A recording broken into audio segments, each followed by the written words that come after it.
And the final position on the half-forward line on this year's All-Star team, Ganzi Verdoyeg, left half-forward, goes to Shauna Howley from County Mayo. Another first-time TG4 All-Star recipient is Shauna Howley, all the way from Knockmore Club in County Mayo.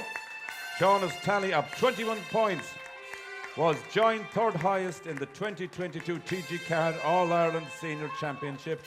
Shauna can't be with us tonight, but Bridie's here to take the, I think it's Bridie. Bridie, put your hands up in the air. Well done, Bridie.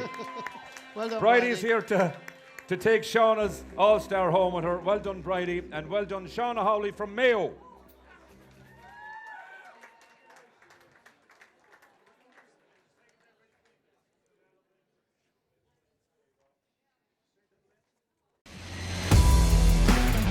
Pheil na mBan Bill, TG4.